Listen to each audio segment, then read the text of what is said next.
আসন্ন নির্বাচনে চট্টগ্রামে আইনশৃঙ্খলা পরিস্থিতির উপর বড় হুমকি হয়ে দাঁড়াতে পারে ২৪-এর গণ অভ্যুত্থানে থানা থেকে লুট করা অস্ত্র। পুলিশ বলছে, লুট হওয়া অস্ত্র চলে গেছে বিভিন্ন সন্ত্রাসী গোষ্ঠীর হাতে।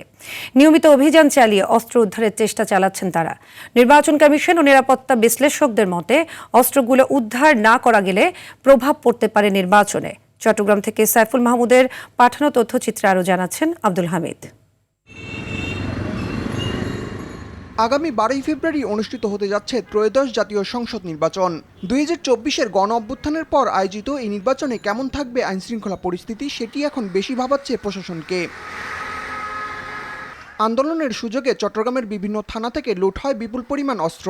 পুলিশ বলছে, নির্বাচনকে সামনে রেখে বিভিন্ন সন্ত্রাসী গোষ্ঠীর হাতে চলে যাওয়া এসব অস্ত্র উদ্ধারে তৎপরতা বাড়িয়েছেন তারা। নির্বাচনী পরিবেশে বিঘ্ন ঘটানো, ব্যাহত করার জন্য এই অস্ত্রগুলো যে ব্যবহৃত হবে না, এই কথাটা কোনো গ্যারান্টি দেওয়া যাচ্ছে না। এগুলা সন্ত্রাসীদের জন্য ক্যারি করা নিরাপদ, সন্ত্রাসীদের জন্য ব্যবহার করা নিরাপদ। এই অস্ত্রগুলো উদ্ধারে আমরা জোর দিচ্ছি। লুট হওয়া এসব অস্ত্রকে হুমকি হিসেবে দেখছে নির্বাচন কমিশনও। অবৈধ অস্ত্র উদ্ধার কিংবা বৈধ অস্ত্র জমাদানের বিষয়ে একটি পরিপত্র জারি হবে। আর অবৈধ অস্ত্র উদ্ধারের বিষয়ে জেলা প্রশাসন, জেলা ম্যাজিস্ট্রেটের নেতৃত্বে পুলিশ বাহিনী সহ ওনারা মাঠে কাজ করছে।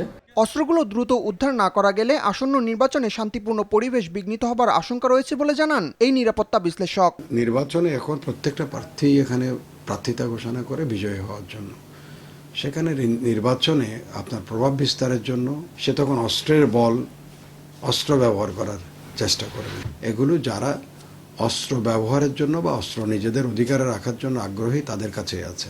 দুর্বৃত্তদের হাতে অস্ত্র থাকায় আতঙ্কে রয়েছে বন্দরনগরীর বাসিন্দারা। অনাকাঙ্ক্ষিত পরিস্থিতি এড়াতে দ্রুত লুট হওয়া সব অস্ত্র উদ্ধারের দাবি চট্টগ্রামবাসীর।